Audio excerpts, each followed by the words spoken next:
Assalamualaikum warahmatullahi wabarakatuh. Anda semua. Baik, di sini saya akan jelaskan bagaimana cara mendapatkan TBK, kemudian juga bagaimana cara mensinkronkannya dengan chip kuliah. Oke, untuk yang pertama itu seperti biasa kita ketikkan saja dulu. Kalau untuk pendaftaran UTBK, kita masuknya pertama adalah ke portal SNBT. Nih, portal SNBT. Kita masuk saja sana, kita klik ini Google, kemudian pilih yang bagian ini, kita langsung pilih. Nah, di sini karena kita sudah buat akun SNPMB, kita langsung saja login.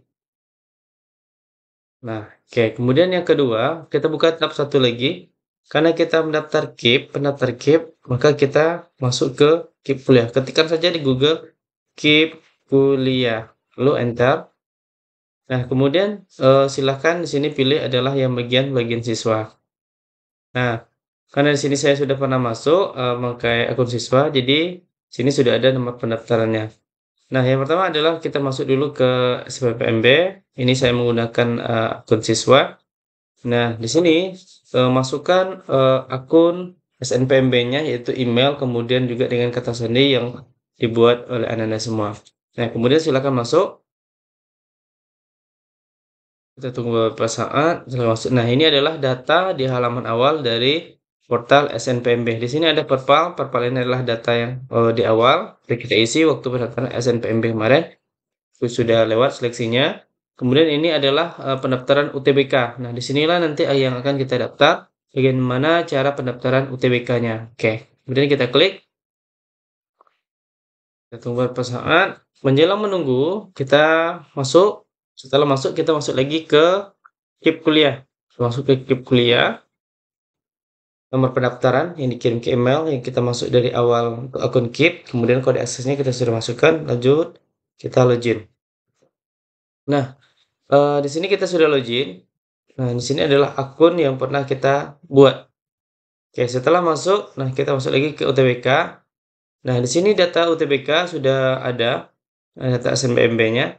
Ini data dari awal kemarin. Nah, di sini karena belum terdaftar KIP kuliah, ini karena belum kita sinkronkan. Jadi untuk mendapatkan nomor KIP kuliahnya, kita langsung saja pergi ke beranda KIP tadi, kemudian kita pilih bagian seleksi. Nah, kemudian di sini ada di bagian UTBK SNBT, kemudian kita pilih saja daftarkan seleksi. Nah, di sini ada peringatan, sebelum klik simpan seleksi, Anda diwajibkan untuk login terlebih dulu ke akun UTBK. Nah, tadi kita sudah login ya, kita okekan saja. Kemudian kita setujui, kita checklist box-nya, box-nya ini. Kemudian lanjut kita simpan seleksi. Oke, artinya kalau sudah seperti ini, kita sudah terdaftar di KIP kuliah UTBK SNBT. Ini sudah ada terdaftar seperti ini. Nah, ini dia. Sudah terdaftar. Nah, jika sudah, berarti kita sudah berhasil mensinkronkan antara SNBT UTBK-nya. Nah, sekarang kita lanjut ke SNBT-nya, pendaftaran UTBK-nya. Nah, di sini kita lihat tadi yang sebelumnya tidak ada, dan ini sudah muncul nomor KIP kuliahnya. Nah, tapi sayangnya karena siswa ini tidak menerima KIP atau tidak penerima KIP atau bantuan sejenisnya di keluarganya, maka siswa ini diwajibkan untuk membayar biaya UTBK. Biaya UTBK ini yaitu sebesar Rp200.000. Ini di sini ada status KIP-nya. Terdaftar maksudnya terdaftar ini adalah terdaftar KIP, tapi dia harus membayar UTBK. Karena sesuai dengan peraturan Undang-Undang Nomor 23 Tahun 2024 ini. Jadi dia tidak bisa mendapatkan Rp0. Nah, oke. Kita sudah sinkronkan tadi, maka di sini sudah terdaftar, tapi kita wajib untuk membayar KIP kuliah. Nah, silakan diisi data orang tuanya sesuai dengan data-data yang sudah Anda masukkan. Silakan diisi di sini. Nah, jika sudah selesai, maka kita lanjut ke tahap berikutnya. Nah, data sudah berhasil disimpan, berarti kita lanjut ke tahap kedua. Ini adalah foto konfirmasi atau data-data yang sudah kita masukkan. Silakan kita cek dulu. Jika ada yang kurang atau masih kurang lengkap, maka kita bisa kembali ke halaman sebelumnya, sebelum kita permanenkan data. Ini adalah data-data yang sudah kita masukkan. Jika sudah benar datanya, maka kita silakan checklist centang ini. Oh ya, untuk penghasilan orang tua itu disesuaikan dengan penghasilan yang sewaktu mengisi KIP. Karena kita sinkronkan dengan KIP, maka penghasilan orang tuanya harus sesuai dengan data yang kita isi di KIP kuliah. Jika sudah benar datanya, maka kita lanjut ke simpan permanen di data. Oke, kita lanjutkan. Apakah Anda yang yakin mengisikan data? Ya, kita simpan permanen. Oke, data berhasil disimpan. Selanjutnya kita mulai diarahkan untuk mengisi program studi. Ini datanya, silakan masuk ke data pemilihan program studi. Pilih program studi. Nah, di data ini, di sini ada pemberitahuan atau ketetapan. Kalau yang siswa pendaftar KIP, maka dia tidak bisa memilih universitas yang di bawah Kementerian Agama seperti UIN atau YIN atau STIN, itu dia tidak bisa. Sementara siswa yang tidak pendaftar KIP, dia bisa mendaftar universitasnya di Kementerian Agama, bisa. Sementara kalau yang siswa mendaftar KIP, dia hanya bisa di universitas di bawah naungan Kemenristekdikti.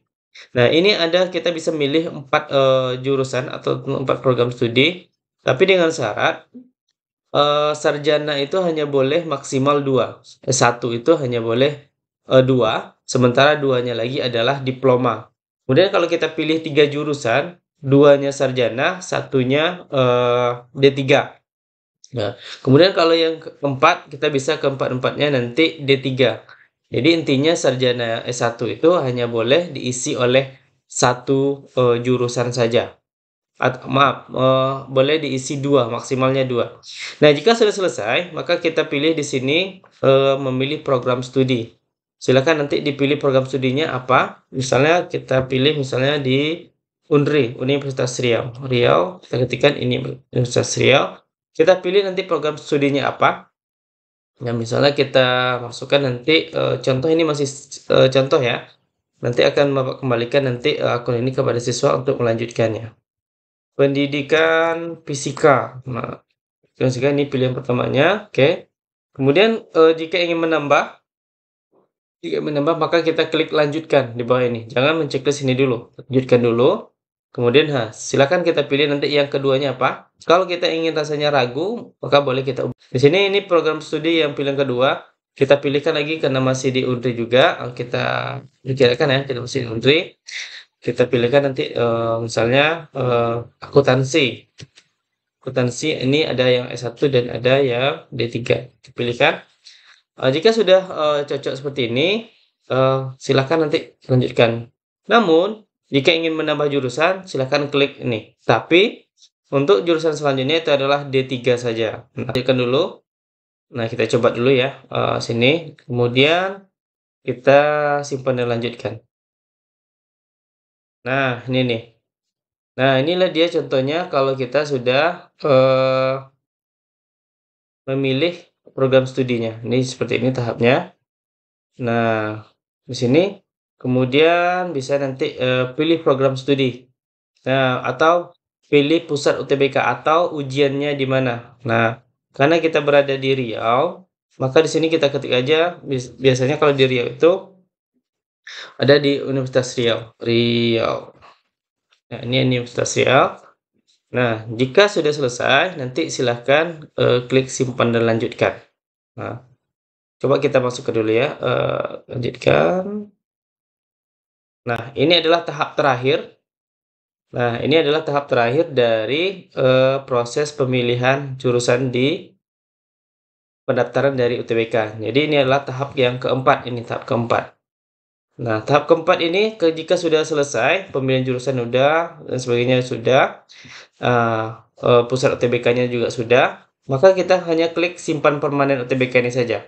Jika sudah, nanti akan ada suruh mengunduh kartu peserta. Kartu peserta untuk pembayaran di bank. Nah, jika sudah kita bayar di bank, maka nanti akan otomatis masuk ke tahap 5 ini. Ini contoh dari slip pembayarannya. Nah, ini contoh dari slip pembayaran jika Anda sudah simpan permanen tadi. Ini contohnya. Kemudian ini adalah contoh kartu ya. Contoh kartu yang akan dibawa peserta setelah contoh kartu ini adalah contoh kartu setelah kita melakukan pembayaran ini. Di sini ada nama pesertanya, kemudian ada NSN, tanggal lahir dan sebagainya. Kemudian perlu disampaikan untuk Anda semua, perlu diperhatikan untuk para peserta UTBK. Ini perlu perhatikan bahwa ketentuan ini harus diselesaikan atau harus dipersiapkan oleh peserta ujian UTBK. Yang pertama, kartu peserta. Kartu pesertanya adalah ini, yang di print ini, yang saya ini adalah kartu peserta. Kartu peserta UTBK ini berarti harus di print. Kemudian bagi angkatan 2025 yang tamat tahun sekarang, surat keterangan kedua kelas 12 asli yang ditandatangani oleh kepala sekolah yang berisi nama, NSN, foto ini. Ini ada bisa diminta nanti di bagian tata usaha atau TU. Kemudian bagian lulusan 2023-2024 ijazah yang sudah dilegalisir. Kemudian kartu identitas lainnya seperti KTP atau SIM. Kalau belum punya KTP dan sebagainya boleh nanti dibawa kartu keluarga. Tapi saya rasa rata-rata siswa ini sudah di atas umur 17 tahun. Kemudian yang kedua, lokasi harus dilihat 1 hari sebelum pelaksanaan ujian. Ini antisipasi supaya pada saat kita persiapan ujian itu kita tidak bingung dalam mencari lokasi ujian. Jadi jauh-jauh hari atau 1 hari sebelumnya kita sudah mendatangi tempat lokasi ujian. Biar kita pada hari H kita tidak bingung, apalagi ujiannya di pagi hari. Jadi panitia UTBK ini sangat on time dan teman-teman dan Anda semua waktunya harus on time juga. Jadi tidak ada tambahan waktu jika peserta itu terlambat. Peserta harus dalam keadaan kondisi sehat. Oke. Kemudian untuk pakaian biasanya peserta UTBK ini menggunakan pakaian yang sopan dan rapi, tapi biasanya pada umumnya menggunakan baju hitam putih. Yang perempuannya pakai rok, yang laki-lakinya memakai celana. Biasanya celana goyang biasanya.